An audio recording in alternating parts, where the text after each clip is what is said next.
Hello and welcome to the Her Sports Show. I'm your host, Jessica Gardner. Today we were joined by basketball player and coach Erin Bracken. Erin shares with us her experience as a basketball coach and player and how the game has impacted her life and passions today. We've changed things up a bit with the Her Sports Show and have asked our guests to bring in some of their favorite photos from their sports journey so that you guys can get to understand them a bit better. For those of you who are listening, we recommend that you watch this episode on YouTube or Spotify video. Let's get into it.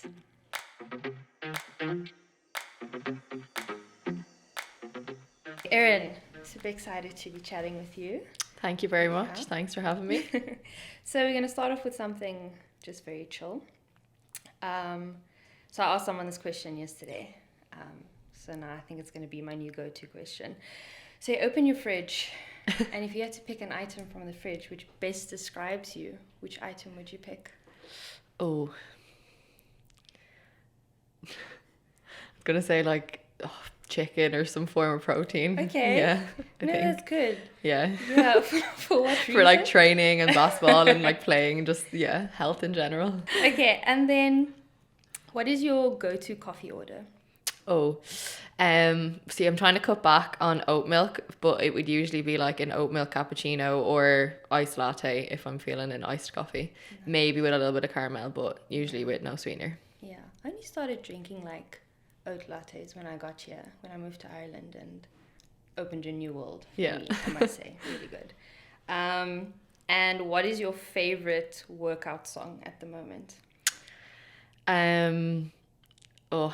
Well, I have such a mix, but probably All Falls Down by Kanye West. Okay, nice. Yeah. So let's just hop right into it. So I'm going to be showing you a couple of photos. Mm-hmm. And then you are just going to tell me the story behind the photo. So first one, we will go with this one over here. Okay, yeah. So what's the story behind the photo? The story is myself and my mom over in the National Basketball Arena in May just gone. So part of my role with Basketball Ireland is to work as a women in sport lead for the organisation.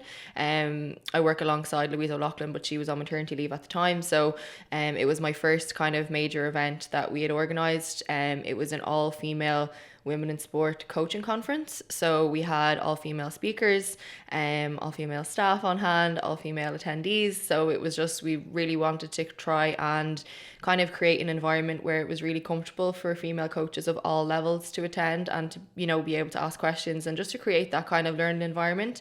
And we had done a little bit of kind of research and chatted to different female coaches. One of the things that they had said that they'd love to see would be kind of more women only clinics and conferences. We generally have a 50-50 gender split when it comes to participation, but on the coaching side of things there isn't that many women that kind of are coaching at the next level. We have lots of women coaches that are coaching at schools levels, at club level, just locally, but we don't really have that many that are kind of taking that next step up to coach at maybe say internationally or at National League or Super League level. So we wanted to try and kind of address that issue, and that's where the gap is. So we hosted this event and we brought in an American coach, a Spanish coach, and then we had one of our women coaches that is coaching at a high level here in Ireland in Niamh Dwyer, and the three of them provided a kind of a Q&A and a bit of a speaking piece for about 2 hours in the morning, and then we had an on-court piece for 3 hours in the afternoon, and we had over 50 coaches in attendance, which was really good for the first kind of big conference we had. I suppose the photo of me and my mom, it was kind of special for me to have her there because she coaches basketball and she's the one that got me involved. So when I was 9 years old, she brought me up to the Leaks Community Centre when Liffey Celtics Basketball Club had just kind of started, and she dropped me off, and people that were running the club, it was only up and running for about a year, asked her, did she have any background in basketball? And she said she played a little bit in school, and they just handed her a whistle and were like, well, now you're recruited as a coach within the club. And she hadn't a clue what she was doing either, but I was 9 or 10, and she got coaching, and she's been coaching in the club for 20 years now, or just under, maybe about 18 years. So yeah, it was really good for me to have her there. She coaches schools and club level, and she's kind of one of the coaches that didn't really take that next step up, but she's extremely good at doing a lot of like development work within the clubs and the schools. So yeah, she's one of my first kind of female role models. Oh, that's really special. Yeah, that you also share that bond with your mom now as well, because you yourself play basketball and you coach as well. But we will get into that a bit later as well. So just going back again, so how old were you when you started playing basketball? I was about 9. Yeah. The club had only just kind of started. So there was no even really team for me. It was just kind of, I don't know, there wasn't really an academy or a setup. The club was only kind of up and running about a year or two. So I was playing like under 12s, under 13s or something, you know. So I kind of properly got into it when I was about 12 or 13, you know, kind of a bit more seriously. So yeah, I've been playing ever since. I been playing my club basketball with Liffey Celtics most of the way through. I played underage international basketball, and then I actually went up to Belfast to study my master's in sports coaching and performance, and then I transferred from Liffey Celtics to Ulster University, Elks it was at the time, and played National League with them because I was on scholarship up there. So yeah, I've had a bit of a playing journey, and then after my masters I kind of got more into the coaching side of things because that was what I just had done my masters in. So I've only recently just kind of gone back playing at Super League level, but I did play intermediate basketball last year and like kind of a bit of local league stuff. And would you say when you started off, what was the interest, would you say, like amongst other girls? Do many of your friends play as well, or not really? At the time, I was probably one of the first ones, and then as I got a little bit older, maybe when I was about 10 or 11, and then when I did go to secondary school, I kind of got my friends involved a little bit, like within the school's basketball. And I went to school in Closh Kieran in Leixlip, and we had a pretty good basketball team because we had such a link between the club and the school. So we had an awful lot of the same like players that played school basketball. I tried to get them into the club, and you know, it kind of happened like that. Like one of my probably oldest friends, she's Brazilian, and she moved from Brazil when she was 10 years old to Ireland, and she lived around the back of me at the back of my estate, and we had a basketball net out the front of our house, so I kind of got her involved and got her around playing, and then got her into the club, and then she started playing. So it was kind of that side of things, and then once they started, it was more likely to kind of keep me in it. But it was really my mom, like, and my, you know, my dad. Like, I'm the eldest, so I was the first. Now the rest of my two sisters play now as well, but yeah, I was kind of the first one, I think, and then I just stayed in because I loved the game. I just probably just fell in love with it, really. Okay, we'll move on to the next photo, which is this one. So that's last season. I went back playing for Liffey Celtics for the first time in a couple of years. I hadn't played in a couple of years because of COVID, and I was coaching and that side of things. But I went back and played with the Division 1 like local league team. And it was a really special year for us, for not only the success that we had. So we actually won 5 trophies last year. So we won every competition that we got to compete in, which was amazing. But one of my best friends was on the team, and I hadn't played with her since we were in school. So it was like 12 years later, 13 years later, like since we'd kind of played together last, that I got to go back and play with her. So it was just a really, really fun year. It kind of made me love playing again. I hadn't played in a couple of years, and you know, I hadn't enjoyed my last maybe 2 or 3 seasons of playing, and that's why I kind of started to focus on coaching a little bit more.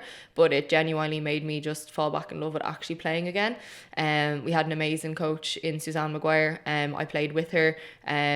She's a Hall of Famer in Fordham University, and she was coaching us last year, and I just think that the dynamic that we had on the team was unbelievable. Like, we had a really good mix of kind of youth and experienced players, and I just had so much fun again. And I know, like, when you're a competitor, like, winning is fun, but it's the social side of things, like, and it wasn't a chore to turn up to training. We trained at 9 o'clock on a Monday and a Thursday night, like, every week, and it can be tough, like, going into the gym at 9 p.m. and not finishing until 10:30, but it was just so much fun, and we had such a good year that yeah, it just made me love playing again.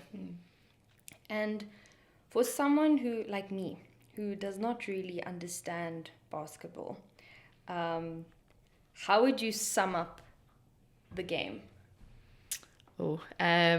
In terms of rules, and also, okay, you don't have to give all the rules in case there are many, but also how many players are there, and then with that you can also please just share what position you play as well. Yeah, so I suppose it's quite a fast-paced game. You know, there's usually 12 players on a score sheet at any one game. Only 5 can play on the court, so it's 5 versus 5. And you have positions kind of usually numbered like 1 through 5, or some people will be a little bit more specific with like point guard, shooting guard, forward, that kind of thing. It's quite fast because everybody's up and down like all the time. There's a lot of possessions, like there's actually like a shot clock, so you only have 24 seconds to score like every time you receive the ball, so it's quite fast. Like you know, it's not like you have to kind of keep possession, and it's extremely tactical and technical as well, because if you can think, it's such a short or kind of like a tight enclosed space, so it's extremely skillful. You know, for some people it's not an easy sport to just pick up, you know, like it does help if you've been playing from a young age. You can kind of develop certain skills. Of course you have, you know, kind of exceptions, and I know there's this whole thing that it's never too late to start playing, like it's not, but like if you want to get to a certain level, you know, it does help to kind of have some skills from like a younger age that will be able to kind of transfer up to as you get a bit older. So yeah, it's extremely skillful. I kind of play like numbers wise, maybe like 1, 2, 3. Like I'm a guard, so I can kind of play point guard or shooting guard or that kind of a thing. Okay. And you mentioned as well, like because it is such a fast playing game, and it does work in your favor if you do start the sport a little bit earlier. Getting back into playing, just going back to this photo. So when you actually went back to play again, would you say you picked up it? You picked up on it again fairly easily, or did you feel you had a lot of catching up to do again? It was all right. It was more just like, I think the fitness side of things, like I would have been going to the gym and things like that, but it's not the same. Like it transfer like when you actually go and you play games. But we had like over 30 something games. I think we had 35 games last year with that particular team, so it was a lot of games. So yeah, like once I kind of got back into the swing of things, probably a couple of weeks, like, you know, like just to kind of find my feet again. I mean, like it was a lower level than what I had been playing previously. Now it was still a high level, and there was still like a lot of talented players like that we would have played against, other players like that had played at a higher level, but just commitment wise couldn't do it anymore. So we're playing like in our league. So don't get me wrong, like it wasn't easy, but we had such a talented team that it kind of helped me kind of settle back into it as well. Okay. And it must have been really cool as well, getting back into it, and then you ended the season off with a medal as well. So yeah, it was. That's pretty cool. Curious to hear about the story behind this photo over here.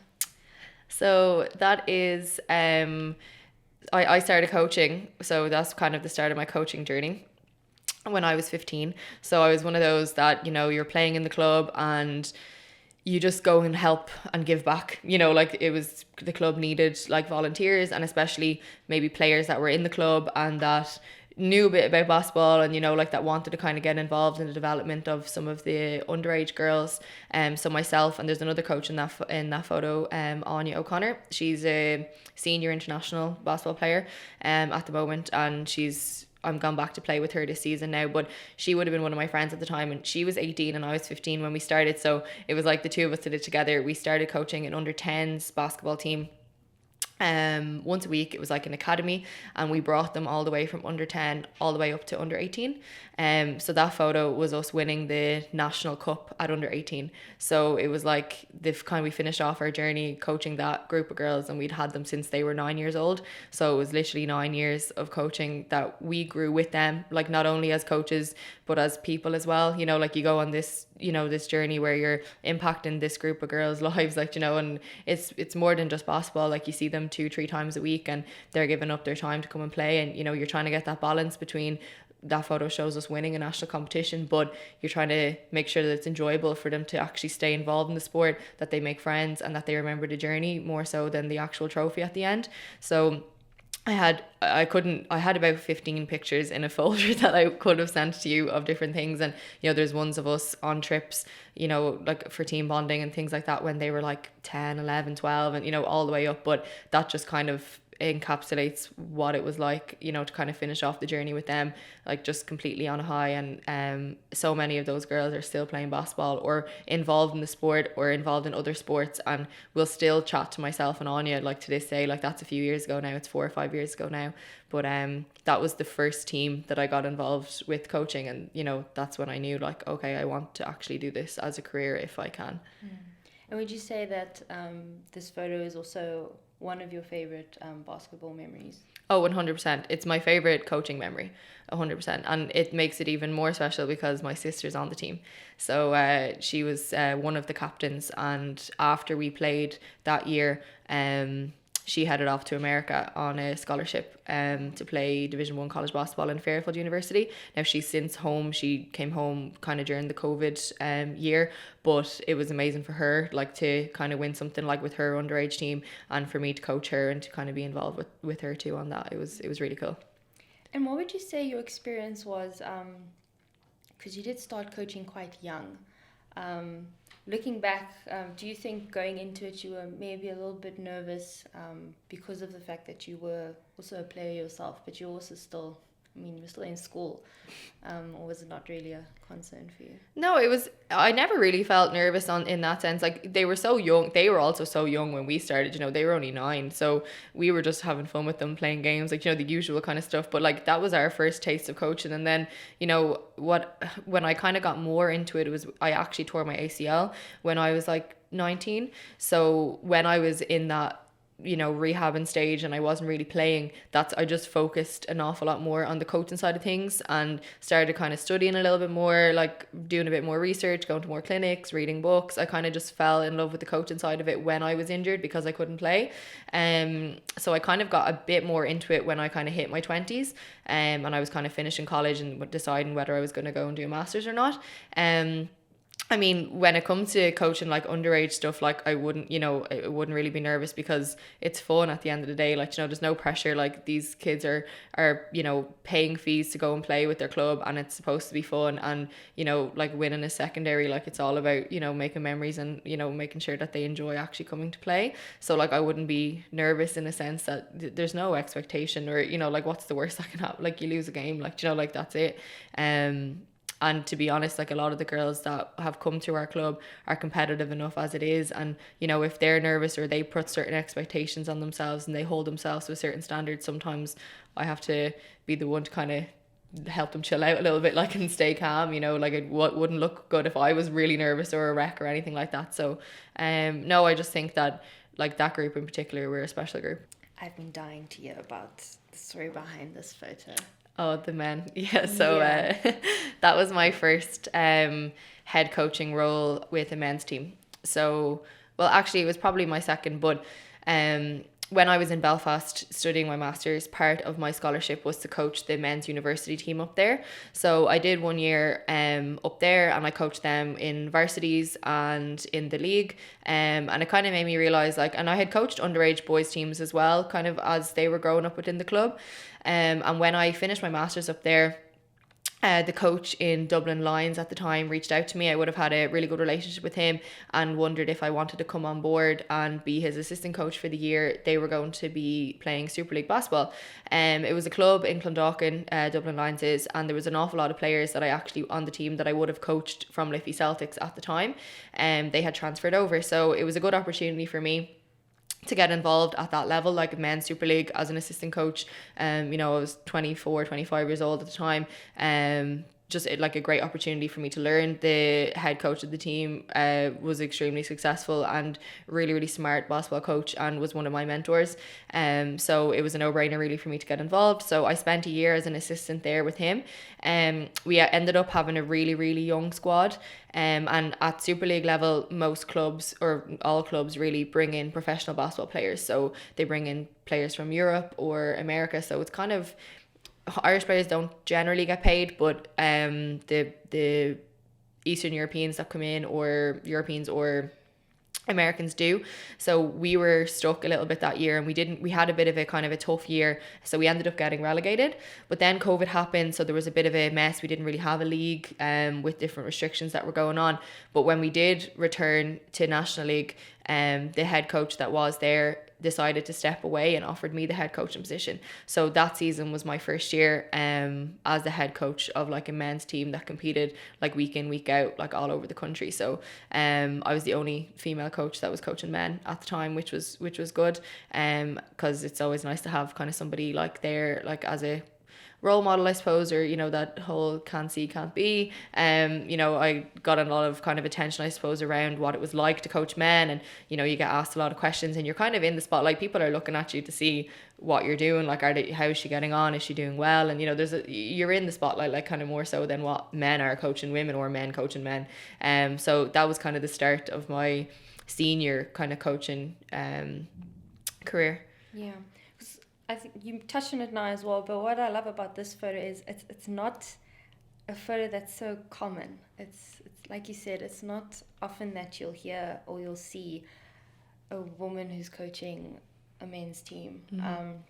So when you actually were asked as well to be the assistant coach, do you remember like how you were feeling at that time when you were approached for that position? I was excited, really. I don't even think I took time to think about it. I think it was like a yes, like, you know, like I hadn't properly enjoyed playing for probably about 2 or 3 years at the time, and I had just done my master's, and I had also coached the men's university team up there, so I'd kind of gotten a taste for it at that level. So I didn't even really think about it too much. I just said, yeah, like, I'd love to. So I just threw myself in, and I was really lucky. Like, the head coach gave me an awful lot of responsibility, and, you know, I wasn't just an accessory on the sideline. Like, he actually allowed me to coach, and the lads respected me straight away. Like, and I was really lucky in that sense. I never had an issue with anybody thinking that I couldn't do it because I was a woman. You know, like, they knew that I knew basketball to a certain extent. I cared about them, I cared about the team doing well, and that was enough for them to buy in. So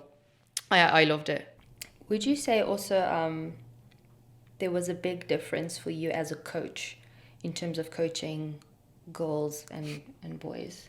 Yeah, absolutely. I mean, basketball is basketball. So, like, in terms of the game, a lot of it is very similar. The men's side is probably a little bit faster and obviously more physical. A little bit more chaotic can be at times. The men tend to at times be a little bit more creative and, you know, kind of go off the cuff a little bit, whereas the girls are more likely to, you know, stick to absolutely everything, you know, they're told to do. And obviously men and women are different. Like, our general makeup is different, our physiological side is different, the way we think is different, you know, the way we react to things are, you know, is different. So but then each individual is different as well. So, like, how you coach one man is going to be different to how you coach another man, you know, and the same with the girls. So it's just about being adaptable, I suppose, and about having an understanding of what each person needs. Like, you know, like, it's, you ask yourself the question as to why that individual plays basketball, you know, like, and then you have to kind of be able to cater your coaching style to them and to that person. But yeah, like, overall the game is completely different, and there was times where it would the men's side, when I was coaching them, we had an extremely difficult year. We had a couple of things, couple of players on the team that went through like some really tough personal years, which of course then is going to translate over to the playing. You know, like, the playing is supposed to be an outlet, but then you're trying to be competitive, and, you know, we were probably tipped to do quite well that year, and then things fell through. We didn't have a professional. The majority of our team were under the age of 21. We had no real senior presence on the team. It was extremely tough, like, mentally, emotionally. It was really, really tough, but we did really, really well. We probably overachieved for what we had at the time and for how difficult some of the lads had it that year.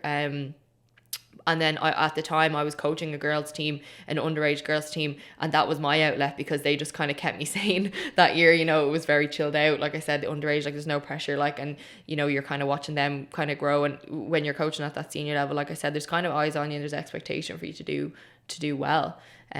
But again, like, it was probably one of the toughest years I've had coaching, but enjoyable. I'd go back in a heartbeat with that same group and, you know, have another crack at it, like, no questions. Would you say that there was something that surprised you about doing that? You know, I got a lot of questions around at times from other people around, you know, being sexualized within the sport, like, you know, because I was younger and I wasn't that much older than a lot of the men. So I think that surprised me in a sense that was even being questioned at stages, and it was obviously something that, you know, within, like, our role, like, we had to address, you know, my role within the organization more so than as a coach. But like, overall, in terms of my actual knowledge of basketball and being able to coach them at that level, like, I didn't feel out of my comfort zone or out of my depth, and definitely not because of it being What would you say or like, or you can even give one, like what is like a key lesson that you think coaching has taught you? I've definitely been asked this question before, I feel, but it's just you're coaching the person and not the sport, and it's hard because you can get very sucked in then to people's personal lives, and they can people can lean on you then in a way that you're not a therapist or you're not a psychologist, you're a coach, but you want to try and get that balance right between being approachable and being open and being able to listen and have empathy and compassion for your players, but at the same time sometimes as a coach then, like, who's looking out for you, like, who are you leaning on and who are you able to kind of draw from. So you have to be able to kind of protect yourself and take care of yourself and your own mental side. That year definitely taught me that, I think, because I think I was quite concerned a lot of the time with how tough some of the lads were having it, and it kind of does it weighs on you as well then, like, because they're coming to you then with certain issues, and basketball is their outlet and their love, and you're trying to make it enjoyable for them, and at the same time you're trying to compete, and it was a tough year. But I think it's trying to get that balance right between having empathy and caring about your team and your players, but also being able to have that boundary and separate yourself and look after yourself at the same time. And how did you take care of yourself? I suppose during that season I probably didn't, like, to be honest, like, I think I completely got so caught up in everything and trying to win games and trying to keep my job, like, like, I was actually let go at the end of that season, so like I didn't get to stay on with them for another year when I had hoped that would be the case. So that was extremely difficult to kind of stomach as well, because I felt like it took over my whole life, like that one season did. And like I said, I wouldn't change it in a sense that it taught me so much, like, to actually reflect and look back on, and it probably took me till now or for the last couple of months to be able to be at like peace with that, and to be able to understand that I should have done this or I should have done this for myself. So I think it's only recently that I'm not coaching at that level anymore. Like I said, I went back to play because it was either one or the other. You're like, because the whole thing clashes. You'd be training the same nights, you'd be playing all over the country and coaching. I wouldn't be able to coach at that level and play. So I think if I was to have gone back and to have a coaching job like now, I would do things a lot differently, in a sense of creating certain like boundaries, and then just making time for myself, like like to be able to take time out of my day for myself, to whether it's to like meditate or do some yoga or completely like switch off and just turn my brain off from basketball, because like it is my 9 to 5 job, and it's also then it was the coaching job is a job as well, so it's like I had 2 basketball jobs that just completely took over. So I think it was very, very emotionally like draining. And I can't at the same time, like, it's the type of person I am. Like, I am empathetic and like I care about people, and I care about my players, because like I said, you're coaching them, and it's they play the sport, like, so yes, you're coaching basketball, but at the same time you're coaching the person. And I don't think that will ever change in me. And I wouldn't want it to, because I think you have a lot more success within your teams as well when you can kind of build that bit of a coach-athlete relationship and create that bond. But I definitely think that like I needed to do a better job at looking after myself in that one particular year. We'll look at the last photo. So that was actually only taken yesterday. Yeah. That is me and my 2 sisters. This is, I chatted a little bit about going back to play last season with Liffey Celtics, and it was local league. Like I said, I kind of fell back in love with playing again, and I went to go and watch. So that my 2 sisters played on the same team last year, which was Super League, and it would have been the level that I played at a few years back before I kind of got more involved in the coaching side of things. And it kind of made me want to go back and play at that level a little bit. So I thought about it kind of coming near the end of last season and into the summer, and made the decision in like June to go back and play Super League, or to try anyway, because it's not often that you'll get to tug out with your 2 sisters like at the highest level. Like, one of them is on the senior international team and played all summer representing Ireland in the under 23 3x3 stuff. That's Kira. Kelly's the youngest, she's only 17, so she's the baby. So this will be, she she kind of featured a little bit last season at Super League, but she was doing so much. She was still in school. She was playing 2 underage teams. She's playing school basketball. She's playing camogie. So this year she'll probably feature a little bit more, and be a bit more kind of involved in the team setup. But yeah, I think it's just going to be I hope it's going to be a really fun season to play with the two of them, because we're really, really close, like off the court. So it'll be exciting to see, you know, how we are on the court if we don't kill each other. But yeah, it'll be fun. I'm really looking forward to it. Yeah, that is exciting.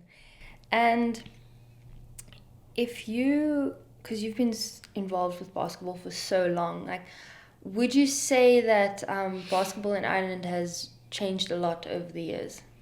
Yeah, definitely. And for the better, like, you know, like there's a lot of good people. So obviously we kind of talked mostly about my stuff outside of what I do for work. Like, I work in Basketball Ireland as well, so I'm a community development officer in South Dublin, and then we touched a little bit on the stuff that I do for the women in sports side of things. So there's lots and lots of people in Basketball Ireland at the moment in terms of the organisation itself, trying to bring a lot to different communities, and we're trying to address where the gaps are, that we can try and provide certain programs and exposure for, you know, different people.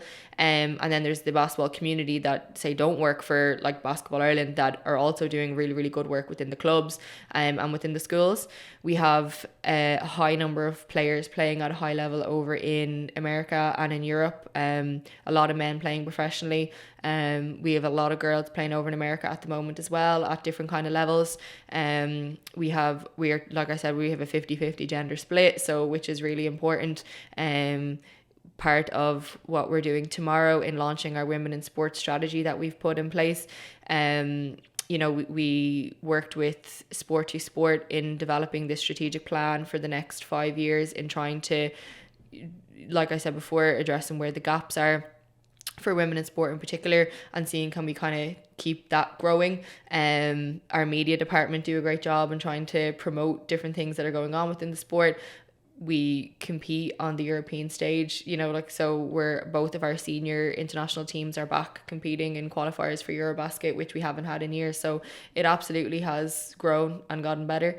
Of course we still have a long way to go. But yeah, it's a great sport to be involved in. Yeah, sounds like it. And I just want to touch on the kit change as well. Oh yeah. So that came in recently, where players are allowed to wear dark coloured shorts with their light coloured kit. Can you maybe just touch on that a bit as well, please? Yeah, so it wasn't so much a change, it was actually just a clarity of the rules. So just the way it was kind of written could have been taken either way, and it was always just a thing that you have a light colour kit, and most you know, kit suppliers and stuff, they provide, you know, it's white top, white shorts, and that's what's considered light. Or a light color could be, I don't know, like a light yellow, or, you know, it doesn't have to be white in general. But of course, like that, you know, time of the month for girls and for women, it can create an awful lot of anxiety if you have to put a white pair of shorts on and you're on your period, and you have this whole fear that, oh, am I going to leak, you know, are people going to see me, I'm going to be on camera, or whatever it is. And, you know, it can be extremely uncomfortable. I experienced it myself this year a little bit before I ended up going to play a national cup final. We were wearing light green shorts at the time, so they weren't dark but they weren't white, and I was, you know, nervous before going out to play the game. And it was kind of that day, because a comment was made that the shorts weren't white, and I went to my colleague in Basketball Ireland a couple of days later, somebody that I was working closely with on the women in sports stuff, and I said, look, we need to try and get this sorted and see if it's a case that we can, you know, provide clarity around whether clubs, underage teams and senior teams can wear dark shorts and a white top, because at least if it's put there in writing, you know, referees and table officials, and there's going to be no questions kind of asked on it. And we're still waiting on FIBA to get back to us on whether we can make the change with our international teams. So at the moment it's just domestically, and all the leagues here in Ireland, they have an option, you know, like teams don't have to do it, you know, if they have their white kit and it's white shorts and they're happy enough to stick with that, that's absolutely fine. But it's just to give them an option to be able to go with a dark bottoms, which I think will help, because that's the thing, like, about just being comfortable around that time. Yeah, exactly. And also it definitely affects players' game as well. Oh yeah, 100%. Like, you know, you want to be thinking about everything other than, you know, being on your period. Yeah. So that is super cool that you're also involved in that. And then if you were to reflect on your basketball journey, if we could put it that way, thinking back on all the photos that you've shared with us today, what would you say sport has done for you personally? It's done so much. Like, it's helped me obviously grow as a person, you know, with all the different people that I've met and all the different kind of journeys that I've had and all the memories I've made. I mean, of course, I kind of have my hand in it in different areas, you know, like in terms of my work that I do Monday to Friday, or, you know, sometimes weekend events. And then I'm also involved then in the evenings with club and that side of stuff. Just the places that it's taken me, like I've traveled an awful lot around Europe as well, like with basketball, and I was involved with a couple of Irish teams as a player and as an assistant coach. So I've gotten to travel a little bit around Europe. You get to meet people, and the network and opportunities is unbelievable. You know, the American coach that came over in May for the coaching conference, you know, she's been in contact with me since she went back, and, you know, wants to bring me to Boston University, like, to, you know, do a bit of coaching with her, like, and to be a guest. And, you know, she says I have a place to stay, like, whenever, like, things like that, like, is unbelievable, like the opportunities that can come out of being involved in a sport. And I know I can be involved at a, like, the high level side of things, but, you know, being involved with some of the women in sports stuff, doing a little bit of inclusion work, doing work in the disadvantaged communities, like, it just kind of puts everything into perspective. And it's just been amazing. And I think you might have mentioned it already, but if you could also just like sum up your why for playing basketball, or for like being involved with basketball, what would you say? I suppose I probably have a couple of different ones, but one of the main ones is, like, I probably am one of the first women, you know, that was involved with coaching men, or you know, because I'm still in my 20s, like, I'd still be relatively young, even though I feel like sometimes I'm like, oh my God, I'm getting old. But, you know, to be a role model for other girls and to show them that, you know, like, you can get involved, like, at sport, like, at a high level, if you want to, that there's opportunities. And, you know, maybe to provide opportunity for these girls that have aspirations of getting involved, whether it's not even as a player or a coach, or, you know, it can be in any avenue, like, of the game. But I suppose I just love the sport, like, you know, like, I love the people that I work with, that I play with, that I coach. The fact that my two sisters play, you know, and I'm coaching the younger one at the moment, like, we're under 18, and we have a big year ahead of us, and then getting to play with the two of them. So it's just been, you know, it's a real family thing too, like, it's a community, and I just love being part of the community. That's awesome. And linking to that, why would you encourage other women and young girls to get involved in any sport? Of course, you have the kind of the obvious reasons in terms of, you know, staying fit or active, and, you know, it's healthy to be involved with some sort of a group or a community. And it may not be even playing wise, but even just being active and putting yourself out there and getting involved in certain committees, or, you know, it can teach you a lot, and it can be transferable to other, you know, aspects of your life. Then I know I work in sport as well as obviously playing and stuff, but there's lots of people that don't, you know, they work in other areas, and it can be extremely transferable, like, you know, meeting people, networking, that side of things. You know, didn't mention it, but one of you probably are familiar with the program that or the initiative that Sport Ireland kind of came up with, called Her Moves. You know, we kind of jumped on that as well, and we were working with Sport Ireland on that, and it's basically to kind of create a bit of a program for girls to just move and to get involved in playing a little bit at a very, very, like, basic kind of level, just to provide them with an opportunity to make friends and to group together in the social aspect. Social Ball is a huge program for us in the women in sports side of things, and, you know, you see women that may have never ever played before, that are in their 40s or 50s, that are trying to play.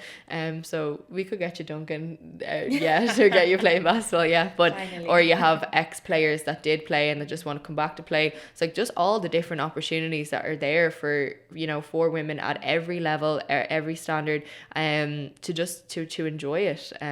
Because, like, I talked about the community side of things and the social side of things. It's one of the main reasons why, girls in particular get involved in sport, like, you know, it's not always to win or to compete, or, you know, and if you have aspirations at that, absolutely, like, go for it. But if you don't, that's okay. You know, like, there's a place for everyone. Yeah. Thanks for sharing that. And just before we close off as well, maybe for those who will be watching or listening and someone wants to get involved in basketball, how can they go about doing that? Well, if they get in contact with us on social media, so it can be Basketball Ireland Instagram, or the website is ireland.basketball. My email address is on there, so anything in kind of girls or women in sport or anything in South Dublin, if anyone wants to get in contact with me, or just in general to get in contact with me, and I can pass it on to anybody else. But we're very, very open to trying to grow our membership in every level, and not just girls, obviously boys and men as well. So yeah, if they can just follow us on social media, and I'm really, really open to anything by email as well. Thanks for tuning in. We hope to see you again for the next episode. Be sure to subscribe to Her Sports social platforms to get the latest women in sports content.